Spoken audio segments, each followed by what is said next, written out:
So having boundaries, okay, knowing how you expect people to act. Now look, this gets us into an interesting conversation. This opens up a kind of a fun can of worms, doesn't it? Here's a question I get asked sometimes. Okay, so if having a strong sense of reality means that you have a strong set of boundaries, if that is what it means, well, what if somebody starts messing with you, right? You guys ever known someone who's just really negative and just tries to pick fights and disputes with people to drag them down into their reality?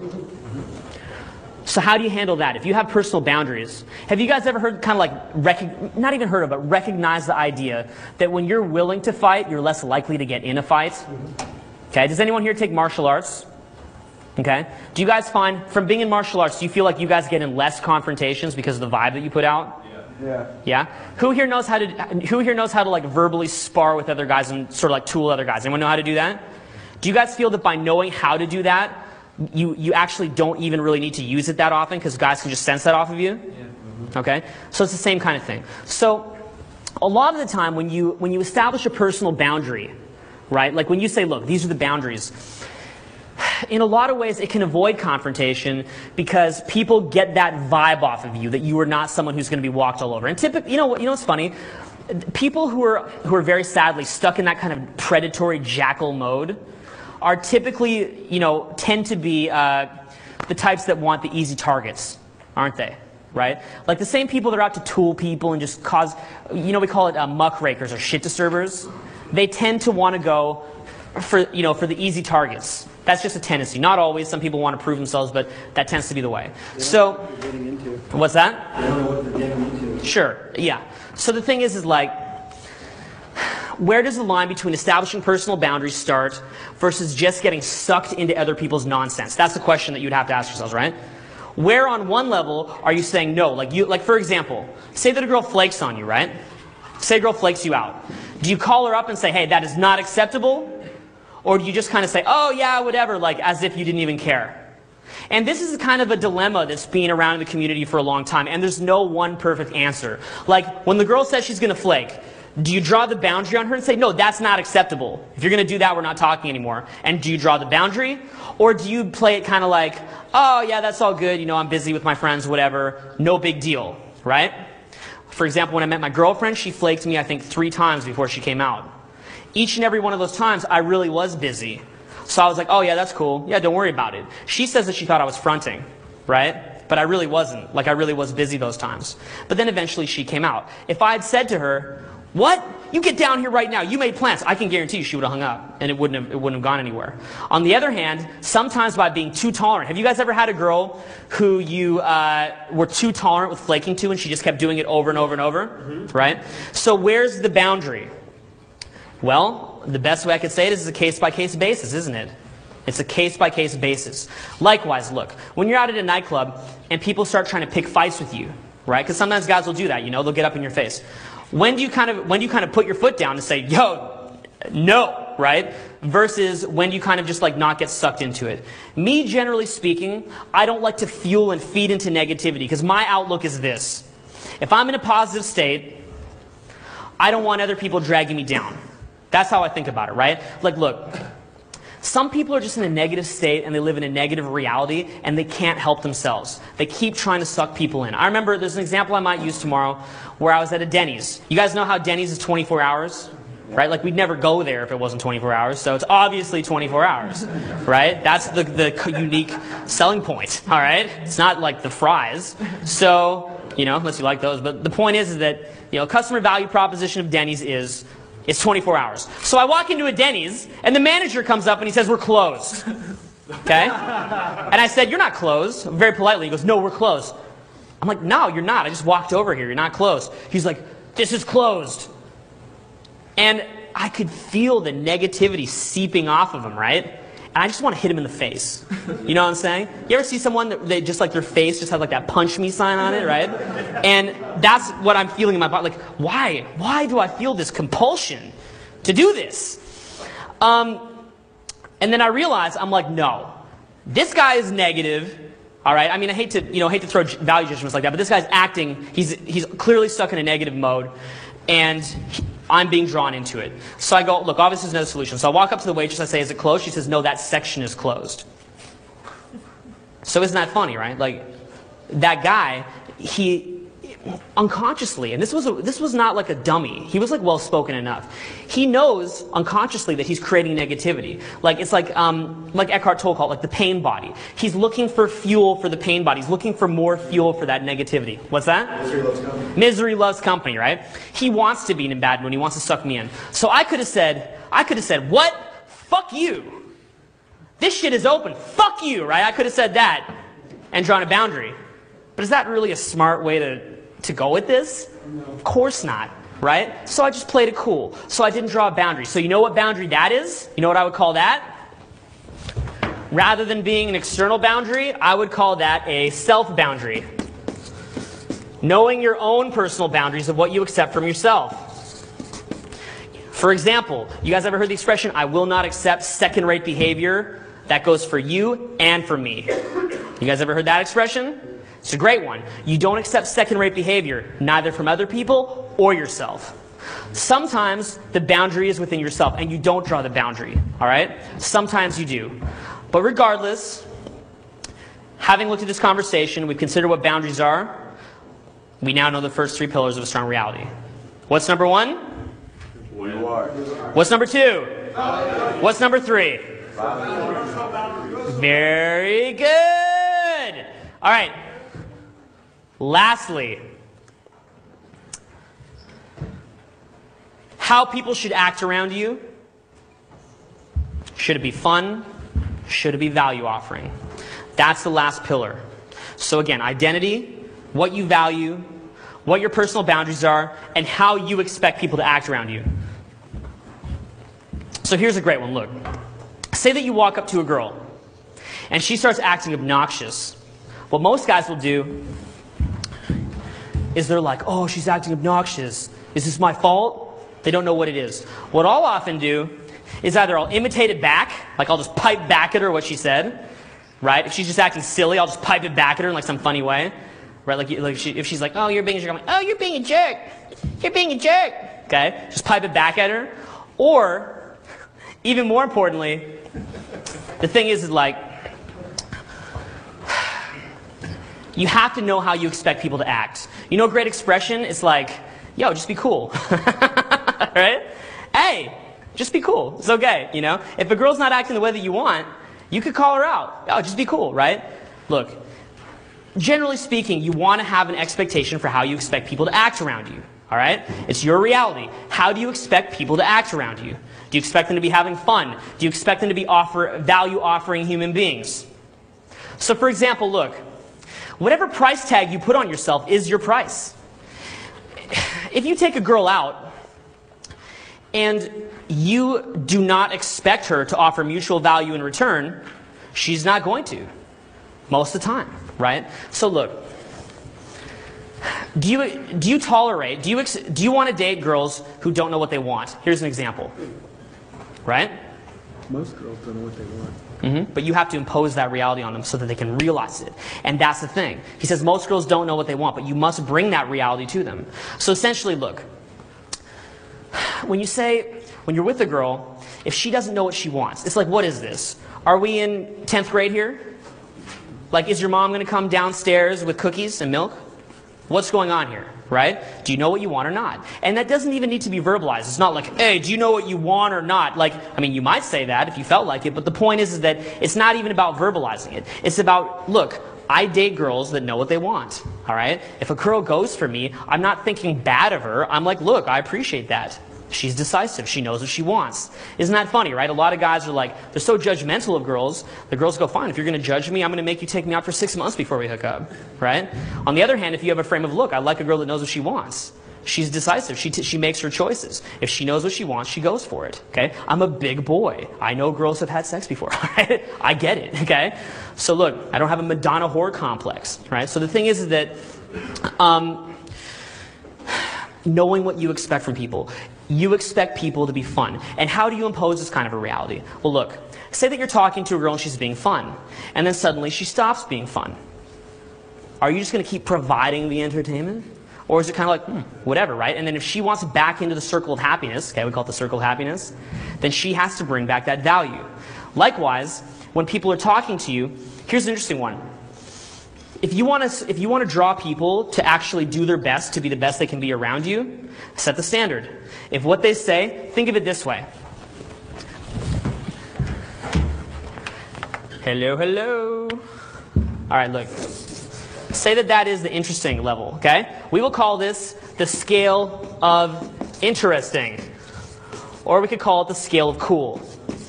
If what she says is interesting enough, and it's up here, you will pay attention and respond. If what she says is right here, then maybe you'll respond, maybe you won't. And if what she says is completely uninteresting, you may not respond at all.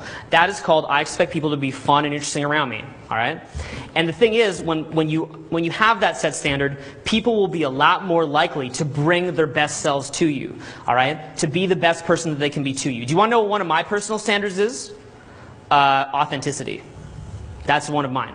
So if someone is speaking to me through the ego, or speaking to me through a character, or looking at me as an object and not as a human being, I'm not going to take them seriously. I'm not likely to have a serious conversation with them because it's inauthentic. So I could care less about it. I don't want anything to do with that. All right? Now on the other hand, and again, this comes down to paradox. What if somebody is not speaking with me authentically? One choice is just to blow them off and not respond, or to respond sarcastically. What would be another option that could help me to establish the kind of reality in life that I want to live? The thread cut. What's that? Just cut the thread. Don't cut the thread up, yeah, right? Just, you can cut the thread, sure. What else? Tell them. Explain why. Explain it? Yeah. You can explain it, but sometimes when you explain it, will they take it well or will they resist? They might resist, but sometimes they will listen, right? So that's definitely a strategy. What else could we do to get people to act more authentically around us? Act authentic yourself. Act authentic yourself. Go first. Yeah. Don't judge them. Right. That's right, you see? And look, let's not descend into a mindset like, I am authentic, and I'm just not going to talk to anyone who's not authentic to me. Oh my God, right? I'm not trying to get that kind of a mindset out there, okay? What I'm trying to communicate, though, is like, when someone is speaking with you inauthentically, you can communicate with them from your own higher self and not judge them for when they're acting like that. And do you remember how I said this before? They can just kind of they've got all that tension, oh, this big ego, right? This big sense of self, very rigid, and they can just go, and they can relax around you. And when you get good at it, you can get like 90% or so of people to just really drop their personas around you and really communicate with you authentically. Then of course there's always like that 1-10% that's they're just not ready for that, right? They're just not going to communicate with anyone authentically. They're too stuck in their heads. Sometimes my buddy Nathan calls it a break in the clouds. Right? You see like a little bit of ray coming in, a little break in the clouds. You're like, oh, that's refreshing. And then the clouds come back, and then they're off in whatever land they're living in. Self-disqualifying. What's that? Self-disqualifying. So look, the strength of your reality, okay? So we talked about the 4 pillars. Identity. Knowing who you are, knowing what you value, knowing what your personal boundaries are, and knowing how you expect people to act. Does this sound at all like what the naturally popular kids in high school were like a lot of the time? Yes. It's real similar, huh? Very, very similar. Sometimes we describe relationship with women like you are the oak tree and she is a squirrel running around. All right? So like you're on your path. Kind of like, say you're with your girlfriend, you're kind of just walking and she can kind of scoot around. Because if you're trying to follow her all the time, how does that make her feel? She feels like she's got to be the boss now. Oh, I guess I'm the boss. Okay, I can't be me. I've got to be the boss. You're needy. Right? Or it could be needy. Does that mean that now, and again, newbie misinterpretation alert, right? How could this be misinterpreted? Someone hears this and they're like, okay, whenever I'm around a woman, I just must walk straight lines. Many series of straight lines, right? Oh, she went over there. I can't follow. I'll just walk this way, okay? It's not like that, all right? Common sense, okay? Use common sense. Just use your heads, guys, all right? It's not a rule, okay? It's just a principle. It can be broken at any time you like. You can even break all the rules and still be successful sometimes, so don't panic. All right, now look. Just like a muscle is strengthened by being broken down repeatedly, the same goes for your reality. Think about how you build a muscle. Guys, is a muscle built when you lift in the gym? Is your muscle getting bigger or stronger during the actual time you're lifting? It's a trick question. No. Yeah, no, It's getting smaller, right? It's getting inflated with blood, yeah. But technically speaking, and it's a very micro fraction here, your muscle is actually getting smaller. When does recovery happen? Recovery happens during sleep and from eating. That's why the three pillars of weight training is eat, sleep, train. And all three are equally important. So, eat, sleep, train. Well, likewise, challenging your reality. Putting yourself into situations where your reality could break down. Putting yourself in situations that test your sense of reality. All right? Look, I'm going to Africa this summer. All right? I was planning to go in 2009. It looks like I'm going this summer now. Last week. So when I go to Africa, am I going to go there, sitting there in Johannesburg, well known, one of the most dangerous cities in the world, am I going to be sitting there like, oh, I feel great right now. Like, I feel so confident in everything. In a new city, in a new continent. Of course not. Okay? And that may break down my reality. But it's in retrospect, coming back from that I will reach a greater level of centeredness, one would hope. Now, when we think about what we do to challenge our reality, all right, what kinds of experiences that we have, we call this living on your edge. All right? A man always has to be leaning into his fears all the time. Leaning in. Maybe not all the time. There's a time to relax. There's a time not to relax, right? But you always want to be leaning into your fears a little bit. Pushing your capabilities. Why? Because every year of your life you're getting older and you want to be growing. What doesn't grow, what doesn't move, it becomes stagnant. All right? What doesn't go, what isn't evolving is stagnating typically. This is why as a man ages, as you age as a man, every year that goes by, your reality is getting stronger and stronger if, and only if, you are leaning into your fears and into your potential a little bit. And every effect in this world compounds, right? If you don't brush your teeth, you're not going to have a cavity explode in your face immediately.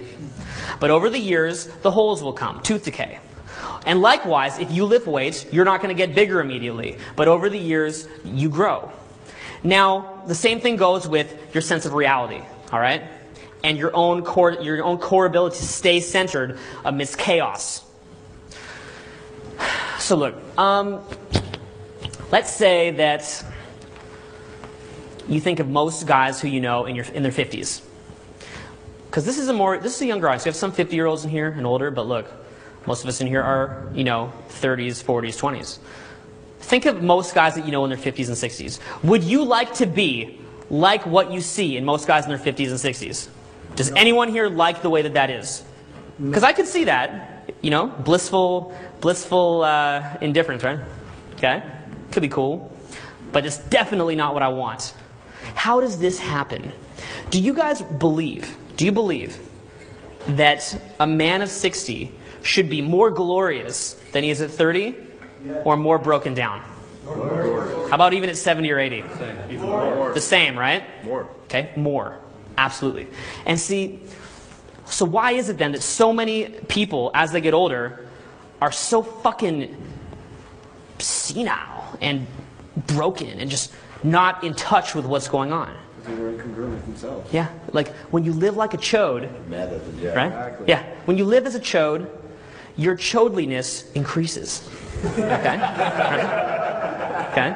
Like, a chode at 20, or say a chode at 35, will tend to be, not always, but will tend to be a greater chode at 45, and a greater chode at 55, and a hardcore chode beyond chode. So chody, you don't even need to call him a chode anymore. At 65. An elder chode, that's right. Okay? All right. The elder chode, what's that? It's a choda. Yeah, he's a choda, all right? Okay? The great chode. So, look. That one could have hit or miss. That's totally could hit or miss. Okay, look. So, okay. So, you guys, see, this is why we make our reality funny, right? So you can just walk down the street and see shit like choda, yeah, right? You just give yourself a laugh, right? Okay, yeah. So look. Yes, it's kind of like, okay, you gotta quit while your head. Quit while your head, okay? Okay, so look. I told him to quit while he's head. Okay, so look. The thing is, with, okay, quit while your head, okay? Look. It's okay. Look, with, as you age, of course, if you look to other people to create your values, right? You're looking to other individuals to tell you how to live. You're not staying fresh. You're losing your sense of calibration. You're not interacting with people, right? Like, that's kind of like the classic, like older guy. He's like, that's groovy. Is that still cool? The word groovy, right? He's like confused. He's like, right? And that's the classic thing. Of course, if the guy is actually totally centered, he's like, that's groovy, right? Then actually those older expressions could be cool. But the point is, he's not even sure of that, right? He's like, he's trying to use some other expression from his era that he was never sure about in the first place and is no longer sure if it works now. So typically, that's what can happen. Now look, you can also see guys that as they get older, really shine. Just really shine. They really come into their own. And I've never met the guy, but an example that might be the case would be like, remember the old husband of Heidi Klum? The one she had the first kid with? He's like a 57-year-old dude from Europe, right? And you have to ask yourself, what's that? My old neighbor. That's your old neighbor? Yeah. You live next door where, in Italy or where? No, in Dollar Crest. Really? Yeah. Cool. Was he a cool guy or what's the deal? Weird. He's weird, yeah? Okay. So how'd you get Heidi down here? Soccer. Soccer? He's a good soccer player? Yeah, he scored a goal in front of her or something? No? She's like, oh, yes, right? Okay, so basically, I always figured that, like, because when you look at Heidi Klum, right, she's already pretty well off, So this guy was wealthy, but you can't say that it was from the money, right? One thing that money can do is when you have a lot of money, but by the way, I'll give you an equally effective alternative in a second, so don't panic. You're fucking damn it, right? When you have a lot of money, you can very easily structure a situation where you're very at ease in your own reality, can't you? You have the resources to. If you've got, you ever see the movie Goodfellas when he like takes the girl out and he's like, yeah, and like, saying what's up to all the bouncers and stuff like that, and he's having fun and he's pulling her into his reality? Well, of course, a rich dude can do that real easy. You know who else can do that though? Any bum on the street. Okay? In Honolulu, do you know who gets laid more than anyone else on the island? The weed dealers that live and sleep on the beach. Yeah. You know why? Because they're at ease in their own reality. Some tourist girl comes in, she's like, oh, like that. And this guy, who just sleeps on the beach and surfs all day, and he's kind of a hippie, and he's fun, and he's different, he does what the fuck he wants when he wants. And that guy has been living on the island for 25 years. Of course, he's going to be able to pull her into his reality, right? And you know that whoever will marry this girl someday is like, my sweetheart has very high standards. Thank goodness I drive this nice vehicle so that I could get her. It's like, yo, dude, your girl hooked up with the weed dealer on the beach, okay? Right? Okay? And that's fine. I joke about it, but actually, a girl's sexual history means absolutely nothing to me. Okay, because it's completely arbitrary. But the point is that it's like he's thinking that he had to he had to build it up by all these rat races he's been running his whole life. It's like, thank God I ran that rat race. It's like, well, look, if you ran the rat race for yourself, great. If you wanted to do it, great. But it wasn't for the girl, it was for you. So, again, anyone can pull a girl into their reality as long as you are happy and at home in your reality. The guys who are the best with women have little places that they like to go. Maybe they have these little places they like to go and things like that. And if you're traveling, then you're the type of person who's very good at making your home wherever. You're very, very good at wherever you go is your home. All right? Now, as you age, why does your reality get stronger? Well, think about this. What happens? Long and short of it, you go through more bullshit. Simple, right?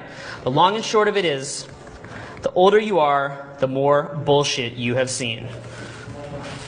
Think of it this way. Any one of you guys in this room, every single one of you, and anyone listening at home, probably has their own stories that they've seen. Some tough times that they've seen, right? And at the time, you felt that they were horrible. But would you change any of those? I mean, unless there was something irreversibly bad happen, in which case you may wish to change it. But other than something irreversible, right? I'm talking like a death or something really extreme. Other than that, is there anyone who would want to change what they've been through? No. Because in a lot of ways, what you go through, that's like the purification of the spirit, right? That's like when you go through that. And look, that doesn't mean to get addicted to pain. Right? Because that can happen too. Once you piece it together, that going through difficult experiences is what can really make you stronger, You could even reach a point where you are addicted to turmoil. You get addicted to chaos. And to me, that's when the means has become the end. All right? The means has then become the end in itself. And that is no good, right? Okay? Going through chaos as an end in itself is not necessarily a good addiction. But for the most part, the experiences that what you have is what makes you who you are. And so, I mean, should I say it's what makes you who you are? I mean, you have a core essence as who you are, but those experiences help you get more towards that core essence. Would that be a better way of saying it? Yeah. Like you have that core essence of you, and the difficult experiences that you go through help to strip back the layers towards that core. I guess that would be a better way of saying it. If you live on your edge and your integrity. Yes, you live on your edge and on your integrity. So, look, some people are lucky, all right? Sorry, I don't even want to say lucky. I mean, some people grow up in situations that are very, very conducive to building a strong reality. So, for example, let's say that you have like, these sweeping generalizations, but let's say that you have a cute baby, right? The baby's very good looking, very cute. And the mom's like, oh, this is such a cute baby. And then everybody says, oh, this is such a cute baby. And he grows up and they go, oh, he's such a cute little kid. And then, he becomes handsome at a young age, right? Oh, he's so handsome and that kind of thing. Maybe he's smart at a young age, okay? Well, of course, that guy is going to have an easiness about him, right? Have you ever seen, take a Vincent Chase from the show Entourage, right? He has that, the character played by Adrian Grenier or something, yeah? Awesome, right? He has a sort of an easiness about him because he's the guy that's, he's always been getting laid, etc., right? Like, guys that get laid at a young age, they don't really tend to go through that crippling fear of women and of the unknown throughout high school, right? And so, some of us grow up with that easiness, and it's no problem. But most of us, we have to go through things to arrive at a stronger reality. And see, most guys run away and spend their lives running away from the very situations that would make them closer to the core of who they are. The experiences that would bring you closer to the core, most people try to run away from them. Because in many ways, our society doesn't have those same kind of initiation structures or initiation rituals or culture of experiences that would bring you closer to the core. Most people try to run away from them. Because in many ways, our society doesn't have those same kind of initiation structures or initiation rituals or culture of sort of manliness, that kind of testosterone culture. And of course, as a result, guys do all sorts of silly, crazy things, right? When you don't have, as a kid, you may have that desire to prove yourself. And so instead of, going through a ritual that society has structured for you to find your adult man inside of yourself, you wind up getting into fights or stealing things or getting into trouble at school and things like that. And that's definitely what happened. I was always in trouble because I felt this emptiness. I wanted to do something. I wanted to prove myself. And so I was always kind of getting into trouble all the time growing up, because I didn't have the challenges that were set in front of me. My only challenge was go to school and don't get in trouble. That was it, Then I got into sports a little bit, and that definitely helped. That's why sports is very, very important. Regardless, look, when we think about guys that are good looking, right? Think about guys that are good looking. It's very common that they're successful with women because in their minds, their concept of reality is of course, I'm good looking, that's why women like me. So remember how he said, hello, my name's Tim, right? And he can just go up? Well, that's because it has pieced into his reality that girls like him just for him. A kid that has grown up exceptionally bright or good looking or well off, he's going to tend to have that natural sense of entitlement to approach people. And so that's a quality that lends to a lot of success with women. It's going to lend to tremendous success with pulling girls when they sense that sort of a thing.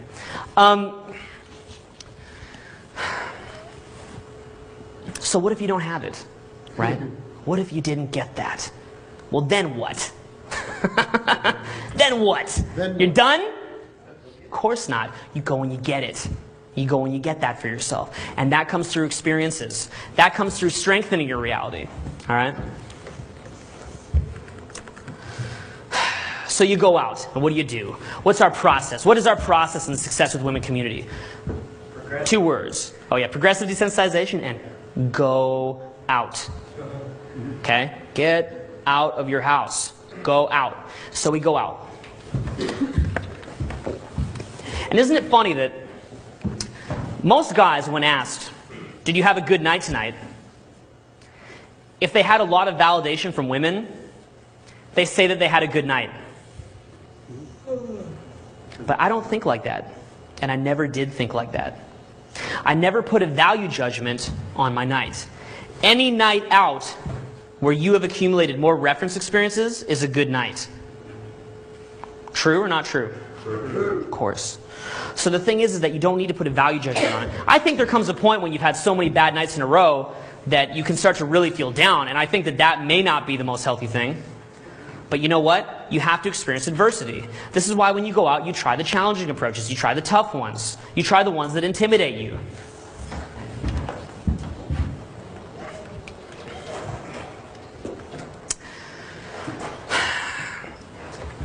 The operative term is this: learn to laugh at yourself. Could you guys do that? Yeah. Do you think everyone here could learn to laugh at themselves? Yeah, hopefully. I want you to think in your minds right now, just indulge me on this bizarre seminar experiment of your big concept of who you are. Like, think of yourself in your most egotistical, grandiose image, okay? Like the most pimpness that you could see yourself, okay? Like, you know when you're having a really great night and you can just indulge in these feelings of superiority? I want you to really think about that image that you cling to, all right? Is everyone thinking of it? Now, can we just laugh at it? Like this. Come on! All right? Oh, man. Because you need to learn how to do that. All right? In all seriousness. Okay? That big pimp image that you cling to, like, oh, I'm this big, amazing guy. Look, it's fine to think that, but on another level, you have to learn how to laugh at yourself and how to let that go. Because when you get approach anxiety, in many ways, it is for fear of challenging that reality.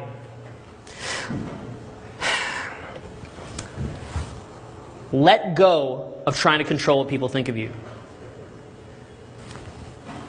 Okay? But how do I stop caring what people think of me? Let go. All right? It's like this. Guys, how do I drop the marker? Okay? How? No, let go. Okay? It's like right? Here. Okay? Tell me to drop the marker. Pull it from me. No. No, right? Pull harder. Okay. Okay? Isn't that nicer? Okay? Isn't that nicer than this? Okay? Okay? Isn't it nicer to just relax and just let go of what people think of you? Okay? Let it go. Put yourself out there. Express your personality freely without thinking you have something to lose. And let go what people think of you. Hey, look, you're not going to get that just from hearing it now. Or maybe some of you will. But at least if you have something to shoot at, you can do it. Look, as you go through more experiences, what happens? You get more self-knowledge in terms of what you're capable of. Okay? You find the lesson contained in the experience. All right? Have you guys ever heard that expression? Find the spiritual lesson contained within the experience? And when I say spiritual, I'm talking about religion. Okay?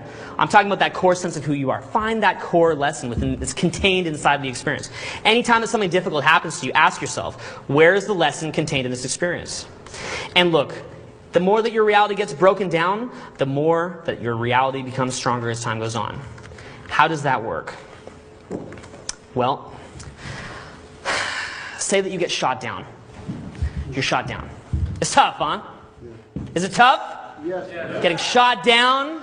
Okay? You're there, right? We think of that big pimp image. That big pimp image that you have of yourself. And you get shot down. Right? Well, what happens to the big pimp image then? Right? And so you learn to stop looking towards secondhand opinions to find your sense of self. You stop self-seeking in other people's reactions to you. That is what this is about. That is what going out is about. You get, one, social calibration because you have social experience under your belt. You learn all the little subtle social dynamics. Talked about in that Foundations. But number two, you learn by trial by fire to stop seeking the self in other people's opinions.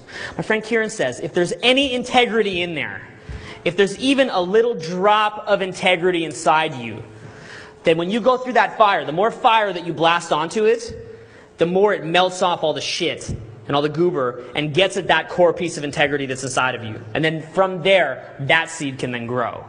All right? No matter what you go through. When you go through a lot, when your reputation gets tampered with, when you have people speak badly of you and think badly of you, that will melt off all the nonsense, and that little core piece of integrity is what's left, and that is what grows. Now, all right, so you stop looking to find yourself in the opinions of others. What happens? You start to carry yourself more confidently, and the same girls who used to blow you off suddenly start becoming attracted. Has anyone here, since getting involved in this, found out, or even had the experience, one or the other, that they could now get with that girl that originally drove them into it? Good. Good, right? That same girl that just ruined you at one point, you come into this, she wouldn't give you the time of day before, and now you could go back to her so simply and so easily. Of course, what you want is now changed. Because chances are, if she was with you when she was a chode, you probably want a different kind of girl once you've evolved. Probably, not always. So look, inch by painstaking inch. That is the quality here. All right? And the expression is, with every inch by painstaking inch, you do what is called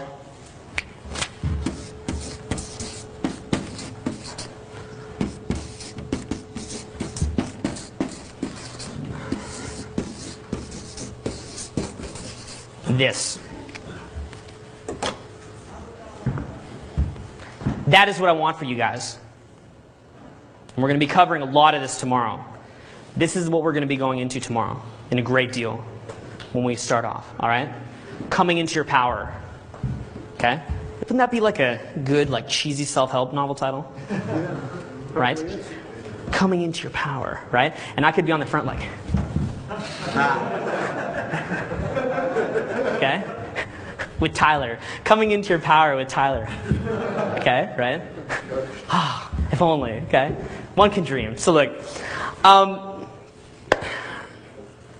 what coming into your power is like, I mean, this is something we could really talk about. We're going to have to talk about it tomorrow. But look, what coming into your power really means is that you're coming into your power as a man.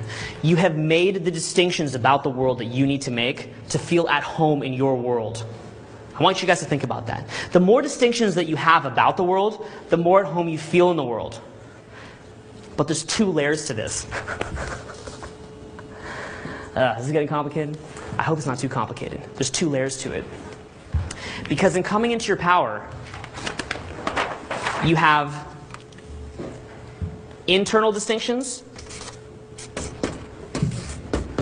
but you also make external distinctions, right? So, external distinctions. What are some of the external distinctions that we make when going out and meeting women? Her reaction. What about, what her reactions mean? How about things like, okay, when you bring the girl home, you don't say, let's go and fuck now. Is that a good thing to say? Right? What happens if you say to a girl, okay, let's go to my house and have some sex? Would you be in the mood to go up and end our night out with some sex? Why is that most of the time, not always maybe, but most of the time, going to result in a no-go? They have like a social conditioning that... Social conditioning. Yeah. Exactly, right? Women are socially conditioned. I don't want to be perceived as a slut. I don't want to be perceived as easy, so I'm not going to do that. Great, that's fine. Those are like the external distinctions that we made. Likewise, when we learn how to interact with other men, because you know what? For a woman to see that you know how to interact with other men and that you know how to interact with society in general, that's also a very attractive quality. So you see, those are the external distinctions, right? For example, when you go into a new environment, say that you start going out in Hollywood. I'm using the Hollywood example because we're in Los Angeles. Say you start going out in the Hollywood scene. There's certain styles of interaction, right? There's certain social dynamics that are at play. I wish I could do a program on every type of social dynamic in every situation I've ever been into, but that would take forever. all right? But bottom line, and they change, right? So by the time I put something out, it would change. But the thing is that there's all those external social dynamics. And when you know all the external social dynamics, and not just social dynamics, but dynamics about the world, you know how to survive in your environment, you know how to get by. You're someone who has made distinctions about life. That's attractive. But even beyond that, we have internal distinctions. Internal distinctions that we've made about ourselves that allow us to melt into the environment wherever we are. All right? I'll talk more about that later, but to sort of glean over it, that comes down to not being stuck in your head, not sheltering yourself in existing assumptions, existing beliefs, and being, as I say, in the moment. And being able to walk into a situation, rooted in yourself, and allow it to unfold and to merge into that situation. All right? That's called being dynamic, versatility. All right? And in a certain way, you can reach a point where you can melt into any environment, and you do have that versatility, and that comes from knowing how to perceive the world, isn't it? That comes from knowing how to be in the world. And that comes from having screwed up by hanging on to old beliefs, and then realizing that you must have a fresh set of eyes, all right? Remember we talked about first-hand experience, second-hand experience? When you're going into a new environment, you can't rely on second-hand experience very well, can you? Except a little bit, maybe what you read before you go there. For the most part, you have to be in the moment and rely on your own set of eyes. And that's going to mean, like, say, look, when you start going out to nightclubs that are intimidating, right, which I would encourage all of you to do, find the most exclusive and intimidating nightclubs that you can, and like a giant locust nest, descend upon them and Sarge, okay? No, but you know what I'm saying? Like, seriously, okay? Right? I'm sure the exclusive club owners would be thrilled about this, but look, really, go to the clubs, because I can say this fully knowing that most people won't do it. Do it! When you go into that new environment, all right, and you don't have all the distinctions, learn the process that it takes to go out and make them. Keep challenging yourself, all right, to do new things. Okay? Those are the internal distinctions, learning the distinctions of how you must be in your own head. You know what else that comes down to? Learning what thoughts that you allow into your head and what thoughts you don't allow into your head. As you age, you learn a little something about victim thinking. You learn a little something about feeling sorry for yourself. You learn a little something about fear, don't you? You learn that, hey, this fear isn't helping me. This is not going to help me. I've learned that when I have to work a 20-hour day for 4 or 5 days in a row before a launch, and I'm like ready to lose my mind, I've learned, hey man, don't start complaining or creating an identity out of this or whining, because that's not going to help. Because last time I whined about it, it didn't help me at all. It was bad. So these are distinctions that you make that push you towards a strong reality, okay? And that's what I want you guys to do and to take out of this, is to push yourselves towards that strong reality. These are the distinctions that you make. And you know what? You can learn every pickup tactic in the world. And they can help you to get conversations going, and they can help structure opportunities for you. But this is through living. Yeah. This is called living, and what makes you an attractive guy. And you can imagine that when you have this stuff down, finding a girlfriend or to get laid tonight becomes pretty damn easy. All right? It becomes what you would call an afterthought. Okay? Really. Of course, some guys have this stuff down and don't know how to do approaches. Some guys know how to do approaches and don't have this stuff down. Right? And some guys know how to do both. You want to be the guy that knows how to do both.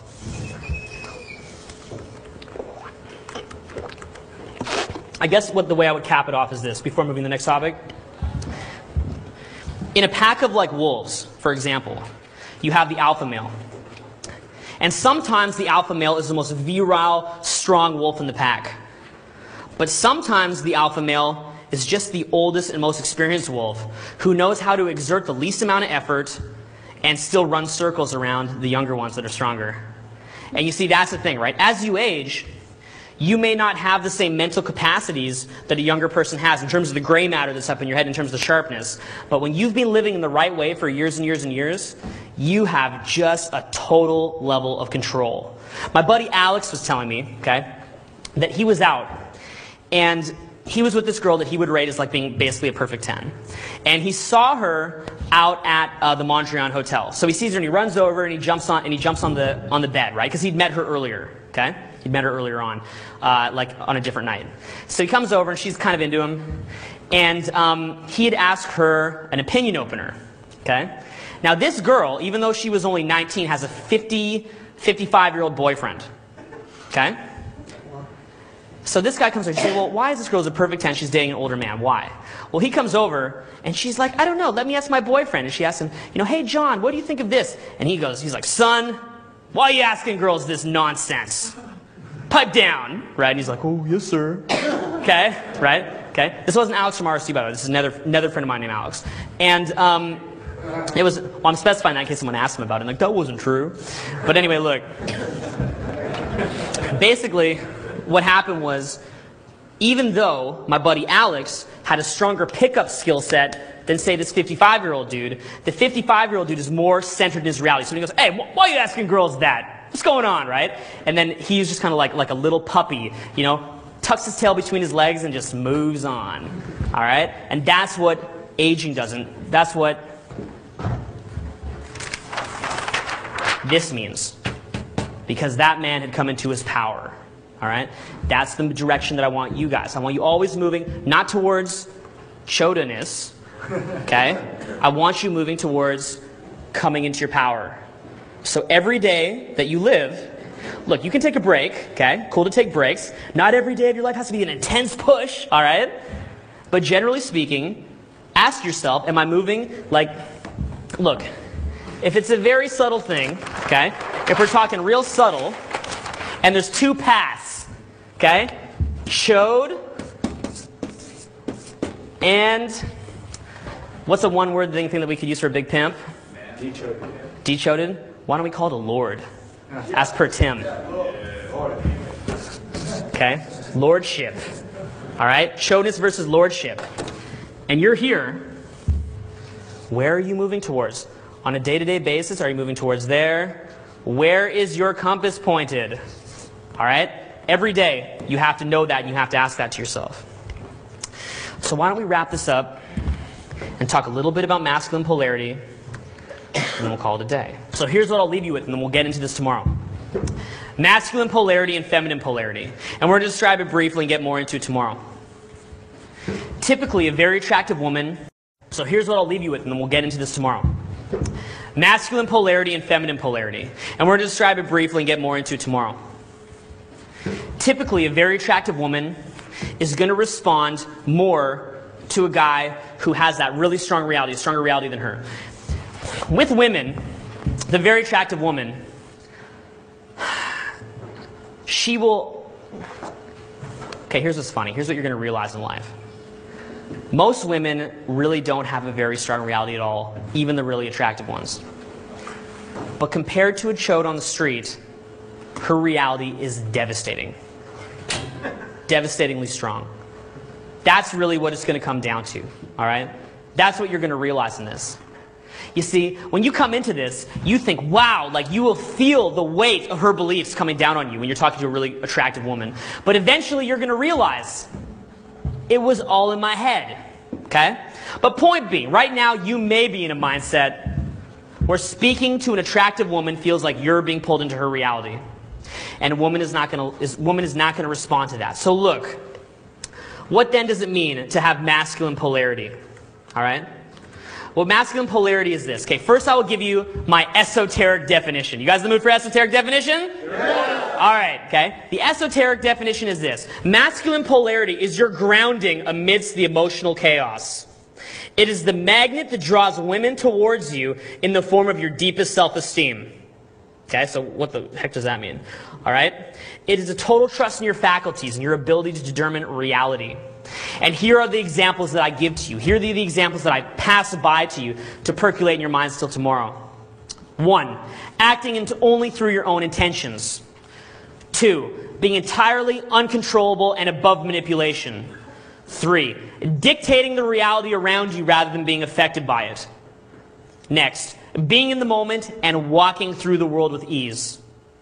Next, having absolutely no intimidation of the girl or the world whatsoever. Next, tapping into the energy inside you, not around you, as a source of your mood. And lastly, feeling no spikes or lulls of self-esteem from any girl's responses to you. You might gain or lose attraction, but it does not affect your sense of who you are. Okay? Now look, think about this. and let's end the day on this. What does acting through your own intentions mean? Because isn't it funny that I can talk to a guy about acting through their own intentions, and they'll say, I get it, right? I get it. But then when I get them to move through the world, they're not doing it. Let me give you an example. I had a guy on boot camp. We're both sitting here. We're seated. There's a girl at the end of the couch. Or no, she's on the couch right beside the end of the couch. I say, okay, here's what acting through your own intentions is. You do what you want to do. You don't worry about responses. He says, okay, I get it. Okay? I say, okay, now you're going to talk to that girl. He says, okay. So he walks over, sits on the couch like this, kind of waits for a second for the right timing to make the right move, and then eventually decides to start talking. First of all, if you're a cute girl, can you tell what that is? Yeah. Right? Did that work in his favor? No. Okay. Right? Aren't we silly people, right? Aren't we all silly? We all do it sometimes. Now, if he was acting through his own intentions, what would he have done? Start talking. Walk straight towards her. There's an amazing vibe that you can find yourself in when you're really acting through your own intentions, guys. You can really feel it. You're acting through your own intentions. So you're walking through the nightclub or the restaurant or wherever you are, and you're doing what you want to do. All right? You're not walking around value scanning or looking around. You're acting through your own intentions and doing what you want to do. And you feel very rooted in your own power. And when you do this, and when you're acting through your own intentions, that is like a giant light bulb around a group of moths. Okay? Really. That is like you are the donut rolling down the street in Ethiopia. Okay?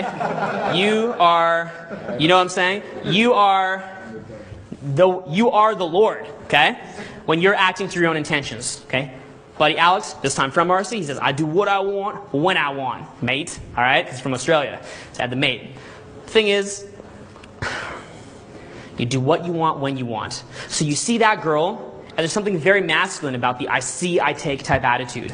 I see, I take. Like a little kid, an incorrigible kid, a cute little kid who just cannot help it. He can't help himself. Okay? He does what he wants when he wants. Alex is crazy. Who here knows Alex? Couple? Yeah. Crazy? Throwing stuff off the roof yesterday. Throwing stuff off the roof yesterday. I know. He's crazy, all right? Okay? Crazy.